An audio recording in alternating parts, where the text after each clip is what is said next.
vaan tuollainen yllättävä nopea tilanne. Koivulahtikin pääsee takaisin penkille. Eräs Tapparan kokeneempia pelaajia. Vieressään kauden ensikertalainen väkevä tulokas Timo Jutila. Sitten kiekko Väliojalla. Hirsimäki. Antero Lehtonen. Sevuun. Väliojan laukaus. Ja kiekko sinne Jorma Sevunille, joka on Harri Hellgrenin edessä. Kari Eriksson seuraa tilannetta tarkkaan. Kyllä maali on selviö, ottelun ensimmäinen osuma. Ja sen on tehnyt kotijoukkue Tappara tässä 5. loppuottelussa. Maalintekijänä Jorma Sevun. Ja tässä tilanne vielä kerran. Siinä jätetään puolustajalle. Hän on tässä tilanteessa Esa Välioja, joka antaa sinne maalille, laukaisee. Hellgrenistä kiekko kimpoaa Jorma Sevunille, joka ahtaassa tilassa pystyy toimimaan terävästi ja hallitusti, käyttää kaiken taitonsa ja vie näin joukkueensa Tapparan 1-0 johtoon. Ja siinä ottelun ensimmäinen maalintekijä, 23-vuotias Jorma Sevun, jolla tilillään 18 maaottelua. Näissä loppuotteluissa se oli Jorman toinen maali. Väliojalla kiekko, eräähän ei ole jäljellä enää kuin 1,5 minuuttia. Ja Välioja menee voimakkaasti, hänen tasapainoaan horjutettiin ja syöttää Jorma Sevunille. Siinä on nyt värivaljakko Esa Välioja, Jorma Sevun, joka on aloittanut tämän ottelun kerrassaan loistavasti. Saattaa olla, että näissä heidän 2 maalissaan, ensimmäisessä ja tässä toisessa, on jo vaikkapa pelin ratkaisu. Psykologisesti erittäin vaikean aikaan aivan erän lopussa, kun heitä Tapparaa juuri rangaistiin viivyttelemisestä, tulee tämä Tapparan toinen osuma. Esa Välioja oivaltaa siinä tilaisuutensa. Hän lähtee vauhtiin, vaikka on jo luopua tilanteesta. Jorma Sevun seuraa oikealla hyvin ja hänellä on loppujen lopuksi helppo työ sivaltaa tuo Tapparan toinen maali. Joka tapauksessa 2 maalia loppuottelussa. Se on aina jotakin. Jorma Sevun voi jo nyt olla iltaansa tyytyväinen.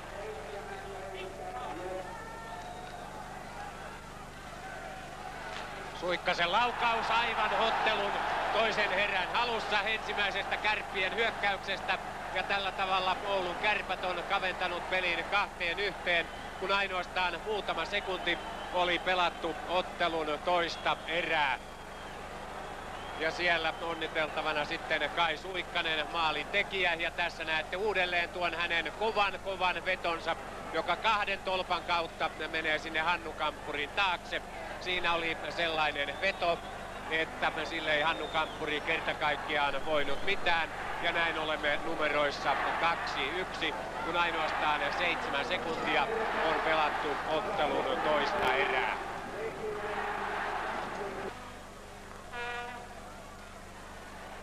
Suoraniemi, Arbelius,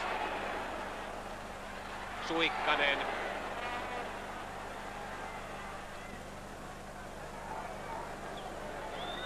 Kari Jalonen keskialueella Tuohimaa. Jalonen hyvin laidasta, kiertää Valkeapään ja kiertää Tapparan maaliin vain puoliksi. Sieltä tulee Kari Suoraniemi. Ei kovin kauan ehditty pelata tuosta Kärppien ensimmäisestä maalista, kun kärppälauma on tällä hirvittävällä hengellä saanut pelin tasoihin. Nyt olemme numeroissa 2-2 ja vieläkään ei ole pelattu kuin 40 sekuntia ottelun toista erää. Todella mahtava itsensä kokoamisen näyte tämä Kärppien aloitus toisessa erässä. 2 maalia tuloksena. Ja tässä näette uudelleen Kärppien tasoittavan osuman.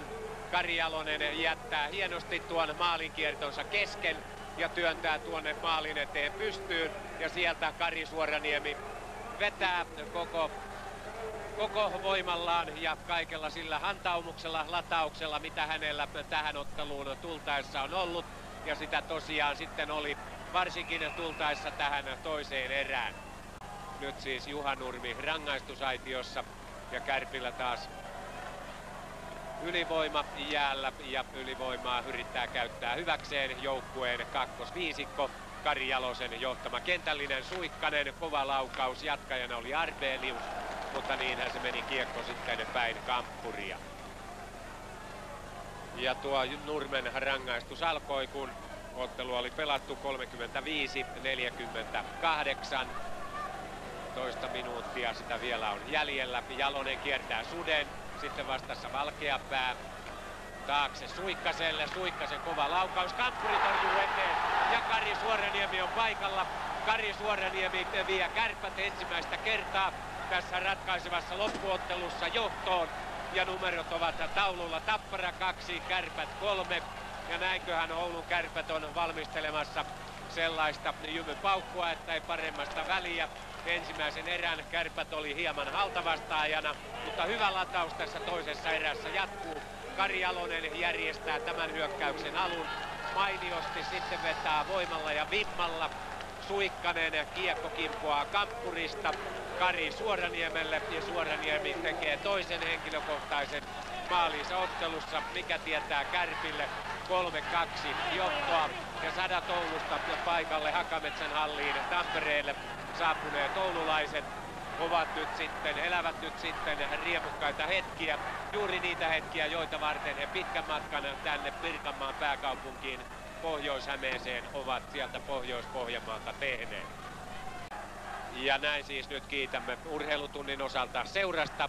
Katsokaapa uutisia välissä. Jännitys jatkuu sitten heti uutisten jälkeen täällä kakkoskanavan puolella ottelun lopputapahtumien merkeissä. Tällä hetkellä 4 minuuttia ja aivan sitten näin lähetyksen alkajaisiksi pääsette seuraamaan Kärppien maalintekojuhlia. Koko Kärppä-joukkue luistelee jäälle. Kärpät on siirtynyt ottelussa 4-2 johtoon. Ja tämähän oli ottelun kolmannen erän ensimmäinen maali, tämä Kärppien 4. osuma, joka tuli tämän meidän lähetysosamme alkuun. Arbelius pääsee siinä työntämään kiekon aivan tyhjään Tapparan maaliin. Tapparan puolustus ja samaten maalivahti Hannu Kamppuri on pelattu tilanteessa pois. Maalin syöttäjänä oli Kari Jalonen taas kerran. Hän on ilman muuta ollut tämän kamppailun sankareita. Joko sitten tämä Kärppien 4. maali oli oululaismestaruudelle kaikkien aikojen ensimmäiselle sinetti. Tuohimaa hakee omalta alueelta. Kohta on Juha Nurmen rangaistusaika päättynyt. 10 sekuntia. Arbelius vaikeastakin paikasta laukaisee. Tuo laukaus kannattaa, sillä jatkotilanteessa kiekko näin Jouko Kämäräiselle. Hieman ennen kuin Juha Nurmi olisi päässyt kellon mukaan tuonne jäälle, Tappara olisi tullut täysilukuiseksi. Kärpät on rangaissut Tapparaa taas kerran. Tekee jo 5. maalinsa 5-2. Ja vaikka peliaika on jäljellä runsas 5 minuuttia, uskallan kyllä sanoa, että melkoisella varmuudella ensimmäisen kerran Suomen jääkiekkoilun historiassa viedään Kanada-mallia, viedään Suomen mestaruusmitalit. Siinä Kärppien 5. maali. Uudestaan Kamppurin torjunta. Rystypuolelta kauhaisee Kämäräinen sinne Kamppurin taakse.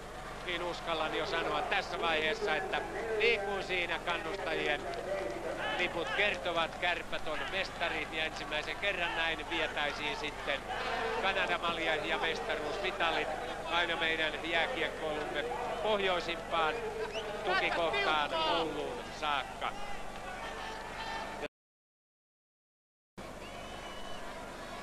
Tampereen jäähallissa oli kaiketi varauduttu 2-numeroisiin lukuihin, kun nuo nollat ovat tuossa numeroiden edessä, mutta näinhän se on. Paavo Pikkarainen käveli tänne selostamaan, Oulun Kärppien toiminnanjohtaja, ja saa erittäin ansaitut onnittelut oman joukkueensa ja koko Oulun Kärppien vahvan jääkiekkotoiminnan johdosta, ansaituista kultamitaleista, oululaisten ensimmäisistä, mutta erittäin hyvin ansaituista. Hienosti 22-vuotias joukkue on näissä loppuotteluissa noussut siitäkin tilanteesta, kun viime tiistaina tässä samassa hallissa joukkueelle ei onnistunut kerta kaikkiaan mikään jo alusta alkaen. Tapparalle sen sijaan lähes kaikki.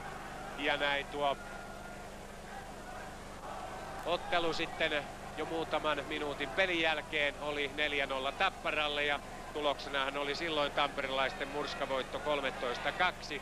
Mutta niin on tuokin peli historiaa. Nyt komennetaan vielä Mikko Leinonen siellä rangaistusaitioon. Kärpät pelaa 4 kenttäpelaajalla mahdollisesti ottelun loppuun saakka. Katsotaan, mitä tässä sitten vielä ehtii tapahtua, ehtiikö mitään. Koivulahti joka tapauksessa Tapparasta viisikkoineen vielä valmiina. Ja Kärpistä jää ainoastaan 4 kenttäpelaajaa jäälle. He ovat Kiimalainen, Kämäräinen, Huikari ja Ruotsalainen. Taas yksi erikoiskokoonpano kärppäjoukkueelta. Kari Mäkinen on näitä erikoiskokoonpanoja tehokkaasti tässä kamppailussa käyttänyt. Samaten jo edellisessäkin ottelussa peluuttanut järkevästi kentällisiä Tapparan etukäteen vaarallisimmiksi harvioitu ja viisikkoja vastaan taktisella tavalla. Ottelun viimeinen minuutti menossa. Se on ehdottomasti myös jääkiekon SM-liigan tämän kauden viimeinen tehokas peliminuutti. 45 sekuntia otteluaikaa jäljellä. Tappara vielä kerran ainakin vie kiekon kärppäalueelle, mutta Huikari tyytyy sitten sieltä lyömään jo pitkälle toiseen päähän. Hannu Kamppuri, joka on pelannut erittäin hienon kauden, ensimmäisen kautensa Tapparassa, puuttui peliin ja oikeastaan järjesti avaussyötöllä kiekon Tapparalle, mutta Kärpät sitä nyt sitten omalla alueella pitää. 15 sekuntia peliaikaa jäljellä, 5-2 numerot Kärpille. Ouluun menevät mestaruusmitalit. Koivulahti antaa Valkeapäälle. Urheiluruudussa muuten pyrimme sitten, otteluaika päättyy, se päättyy Kärpille 5-2. Kärpät on Suomen mestari kaudella 1980-81. Hopeaa Tapparalle urheiluruudussa. Pyrimme esittämään teille ainakin voittoisan kärppäjoukkueen valmentajan Kari Mäkisen haastattelun, mutta nyt meillä on vielä sen verran aikaa, että pystymme katsomaan sitten palkintojen jakoa tämän hienon jääkiekkokauden päätteeksi. Jääkiekkokauden, jolloin kotimaisissa sarjoissa tehtiin kaikki yleisöennätykset. 1 400 000 ihmistä seurasi SM-liigassa ensimmäisessä ja toisessa divisioonassa sekä nuorten mestaruussarjassa jääkiekkoilua, ja siinähän riitti myös seurattavaa. Ja Suomen mestarit ovat Ari Helgren, Ari Timosaari, maalivahdit. Puolustajat Arto Ruotanen, Veikko Torkkeli, Juha Tuohimaa, Kari Suoraniemi, Reijo Ruotsalainen, Juha Huikari. Ja sitten hyökkääjät Pekka Tuomisto, Jouko Kämäräinen, Jorma Torkkeli, Kai Suikkanen, Kari Jalonen, Pekka Arbelius, Markku Kiimalainen, Mikko Leinonen, Jarmo Tauriainen, Jouni Koutuaniemi, Hannu Jalonen ja Seppu Tennunen. Siinä tämän ottelun kokoonpano. Ja Kärpät on mestari, sen toteatte tästäkin kuvasta. Kärppiä on valmentanut Kari Mäkinen yhdessä Holli Lahtisen kanssa. Joukkueenjohtaja ollut Veikko Käykkö, huoltajat Eero Peltomäki ja Pentti Kinnunen, lääkäri Timo Myllylä. Ja Kärpäthän heitti äsken riemunsa merkiksi kypärät jo tuonne kannattajilleen katsomoon. Samoin mailat, sinne vie mailansa nyt siellä Pekka Tuomisto, ja näin järjestäydytään sitten mestaruusmitalien vastaanottoa varten. Samaan aikaan kuin tässä Tappara-tytöt lohduttavat omaa joukkuettaan, ja Suomen jääkiekkoliiton puheenjohtaja Väinö Lassila yhdessä Suomen jääkiekon SM-liigan puheenjohtajan Tapani Mattilan kanssa jakaa siinä hopeisia mitaleita Tapparan joukkueelle. Vuorossa Pertti Valkeapää. Selvää on, että Tapparan joukkue ei tällä hetkellä ole hymyilevimmillään. Joukkue oli varustautunut totta kai voittamaan Suomen mestaruuden, mutta näin siinä sitten kävi. Mitään selittämistä tämän ottelun perusteella ei ole. Kärpät saa Kanadamaljan haltuunsa ja se saa sen aivan ansaitusti.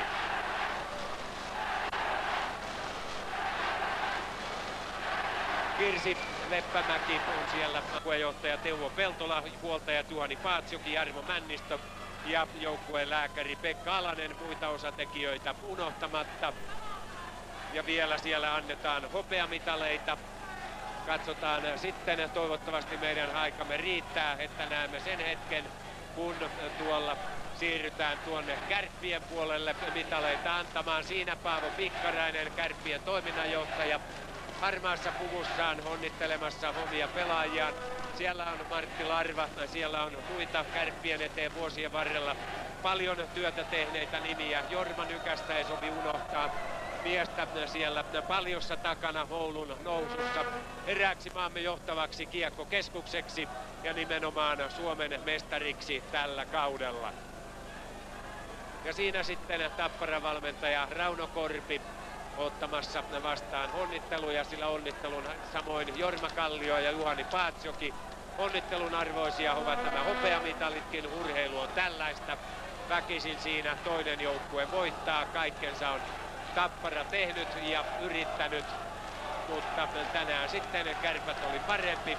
Se oli parempi maalein 5-2 ja historiaan jää nimenomaan se, että Kärpät otti tänään Oulun kaikkien aikojen ensimmäisen Suomen mestaruuden.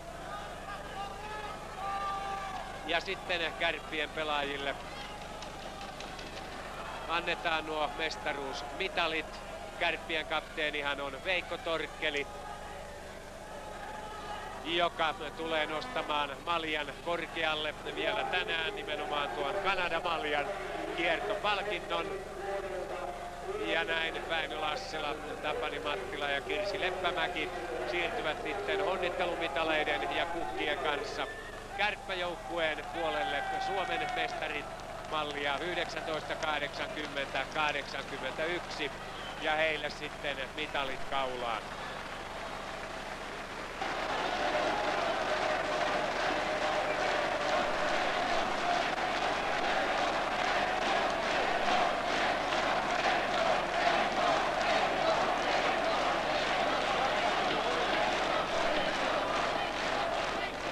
Ja nyt arvoisa yleisö, muut palkinnot. Kolmen tähden pelaaja on tänään Kärppien numero 12 Kari Jalonen. Ja Ilta-Sanomien